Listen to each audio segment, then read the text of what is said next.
நம்ம Ashwin sweets and snacks export பண்றதுக்கு 7373041434 மற்றும் www.ashwinsweets.com கான்டாக்ட் பண்ணுங்க. இந்தியாவின் ராணுவ இலக்குகளை குறிவைத்து ட்ரோன் மற்றும் ஏவுகணைகள் மூலம் தாக்குதல் நடத்த பாகிஸ்தான் மேற்கொண்ட முயற்சிகளை இந்திய ராணுவம் முறியடித்திருக்கிறது. அதே நேரம் இந்திய ராணுவம் நடத்திய பதில் தாக்குதலில் லாகூரில் உள்ள வான் பாதுகாப்பு அமைப்பு அழிக்கப்பட்டது.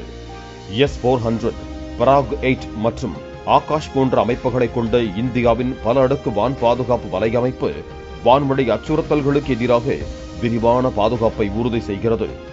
இதில் S-400 சுதர்ஷன் சக்ரா என்ற அமைப்புதான் நமது ராணுவத்தின் பிரதானமான அதிநவீன வான் பாதுகாப்பு அமைப்பாக பார்க்கப்படுகிறது. 600 கிலோமீட்டரிலிருந்து நம்மை நோக்கி வரும் ஆபத்துகளை அடையாளம் காணும் திறன் கொண்ட S-400 அமைப்பு 400 கிலோமீட்டர் வரை பாய்ந்து இலக்குகளை நிர்மூலமாக்கும் திறன் கொண்டது. இந்த S-400 அமைப்பில் உள்ள துல்லியமான ரேடார்கள் மூலம் ஒரே நேரத்தில் போர் விமானங்கள், குரூஸ் ஏவுகணைகள், பாலிஸ்டிக் ஏவுகணைகள், ட்ரோன்கள் போன்றவற்றை முன்கூட்டியே ரேடார் மூலம் கண்டறிந்து தாக்கி அழிக்க முடியும். ஏவுகணை லான்ச்சர், மிகவும் சக்தி வாய்ந்த ரேடார் மற்றும் கட்டுப்பாட்டு அறை என 3 முக்கிய பாகங்களை கொண்டிருக்கும் S-400 ஏவுகணை பாதுகாப்பு அமைப்பானது ஒரே நேரத்தில் 36 ஏவுகணைகளையும் தொடர்ந்து 72 ஏவுகணைகளையும் அடுத்தடுத்து சுடும் திறன் கொண்டுள்ளது. S-400 அமைப்பிலிருந்து மணிக்கு 4800 கிலோமீட்டர் வேகத்தில் பாயும் ஏவுகணைகள் 5 நிமிடங்களில் இலக்கை அடைந்து தாக்கும் வல்லமை கொண்டவை. பாகிஸ்தானின் சர்கோதா விமான தளத்திலிருந்து F-16 போர் விமானம் புறப்பட்ட சில வினாடிகளிலேயே அதனை மோப்பம் பிடித்து விமான தளத்தின் அருகில் வைத்து நமது S-400 அமைப்பு தாக்கி அழித்து ஒழித்திருப்பதாக கூறப்படுகிறது.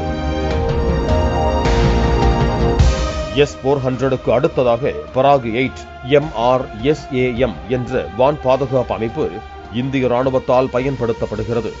70 கிலோமீட்டர் வரையில் உள்ள இலக்கை தாக்கி அழிக்கும் வல்லமை கொண்ட இந்த அமைப்பு இஸ்ரேல் கூட்டு தயாரிப்பில் உருவானது.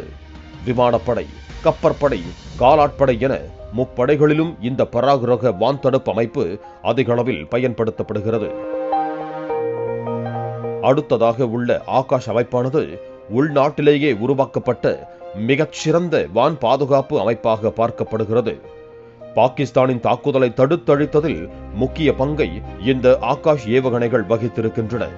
25 கிலோமீட்டர் தூரம் வரை உள்ள இலக்குகளை தாக்கி அழிக்கும் வல்லமை கொண்ட ஆகாஷ் ஏவுகணைகள் நாட்டின் மேற்கு எல்லையிலும் ஜம்மு காஷ்மீரின் எல்லை கட்டுப்பாடு கோடு அருகிலும் நிரந்தரமாக நிறுத்தப்பட்டிருக்கின்றன.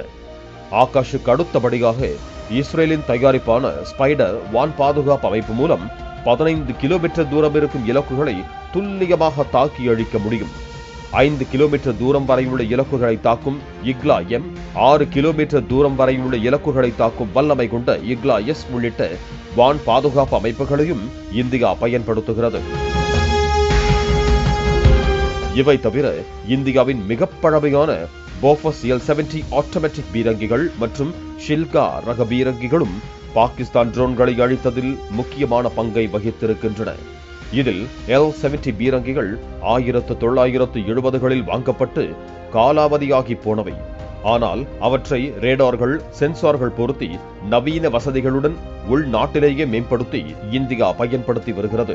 நிமிடத்திற்கு 240 முதல் 330 குண்டுகளை கக்கும் வல்லமை கொண்ட L-70 ரக பீரங்கிகள் இன்றைய தேதியில் இந்தியாவிடம் 1000க்கும் மேற்பட்ட எண்ணிக்கையில் இருக்கின்றன. நம்ம Ashwin sweets and snacks export பண்றதுக்கு 7373041434 மற்றும் www.ashwinsweets.com கான்டாக்ட் பண்ணுங்க. பிளே ஸ்டோர் மற்றும் ஆப் ஸ்டோரில் இருந்து பாலிமர் செயலியை QR கோடு மூலம் பதிவிறக்கம் செய்யுங்கள். செய்திகளை உடனுக்குடன் பெறுங்கள்.